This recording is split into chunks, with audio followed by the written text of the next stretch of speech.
campagne. Bonjour, comme cette semaine sera vendéenne avec le jeu des 1000 euros, nous allons effectuer des étapes dans ce département au milieu d'une dizaine d'initiatives qui nous attendent au cours des journées à venir. En Vendée donc, une des plus anciennes SCOP, société coopérative du département, elle s'appelle la CAGEV, dirigée par Laurent Ridier, premier invité. Nous appellerons ensuite Cédric Ringelbach, qui préside une association dont le siège est à Paris, la Fresque du climat, et dont la première mission est de faire comprendre les mécanismes du dérèglement climatique. Carnet de campagne, le journal des solutions. Laurent Ridier, bonjour. Bonjour Philippe Bertrand. Vous dirigez la CAGEV, coopérative d'aménagement des jardins et des espaces verts. Alors, on va pas faire success story, mais quand même, d'abord, vous êtes la plus ancienne SCOP de Vendée, puisqu'elle est née de 3 copains qui se sont réunis en mai 71 autour de cette idée de coopérative.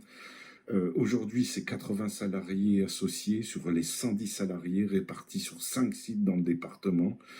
Alors, il y a différents métiers, mais les deux grands, c'est la pépinière. C'est une pépinière végétale 85 qui a développé par 10, multiplié par 10 sa production entre les années 2000 et les années 2020. 35 000 plantes par an à 300 000 aujourd'hui. Oui, tout à fait. Alors, ça s'explique, une vraie volonté de développement sur le végétal, et puis des stratégies qui ont été mises en place aussi pour acquérir des nouvelles parts de marché.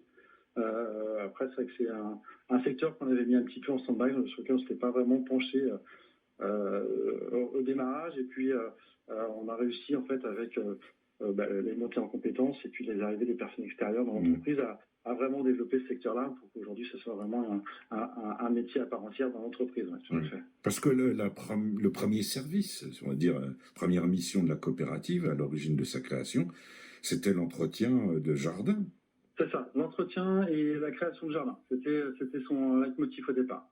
Oui, c'est vraiment le leitmotiv premier. Et puis évidemment, là, vous aviez ensuite créé votre ressource avec la pépinière pour alimenter et garnir les chantiers de paysage. Vous allez plus loin en 2011 en vous associant et vous rapprochant du groupe Soltis, et en particulier par la création d'une entreprise adaptée, Main Verte et Paysage. C'était une clause que vous vouliez prendre en charge, à savoir aussi l'insertion professionnelle de personnes handicapées.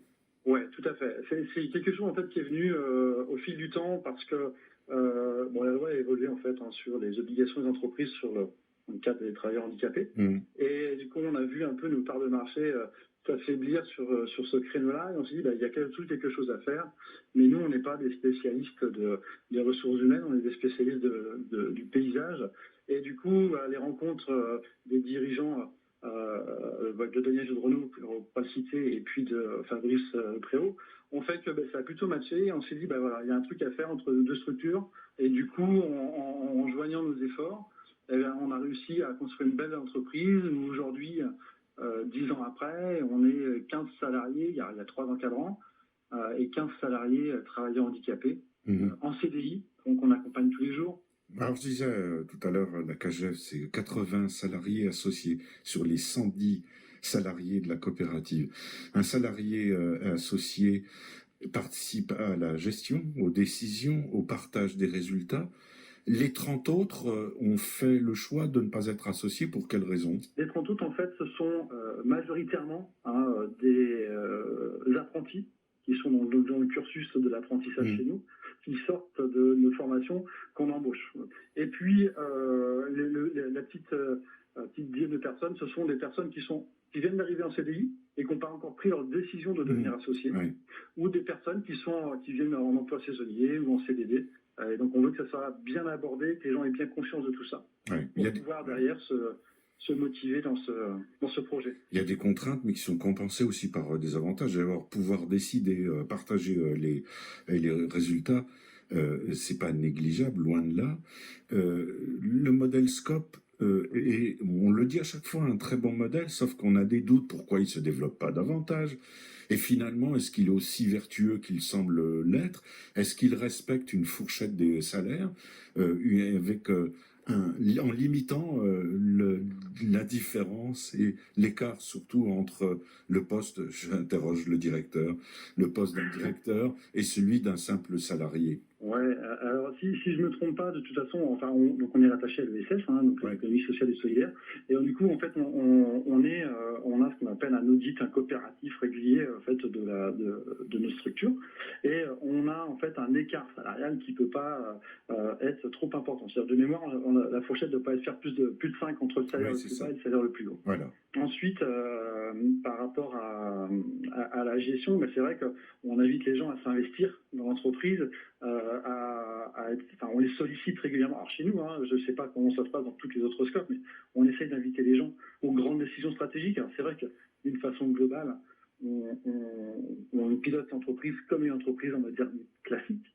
Mais par contre, on est très transparent sur l'évolution, quand ça va bien, quand ça va mal, ce qu'on a comme projet. Enfin, voilà, on a vraiment envie d'associer les gens au projet d'entreprise parce que ce sont des salariés. Enfin, les associés, l'entreprise, elle ne l'est pas. Et alors, si on a encore des doutes, je rappelle, Cagev vient de passer ses 50 ans. C'est-à-dire, c'est durable. Hein, on n'est pas sur la courte distance. Cagev.fr pour l'adresse. Merci Laurent. Merci beaucoup. Bonne journée à vous. France Inter.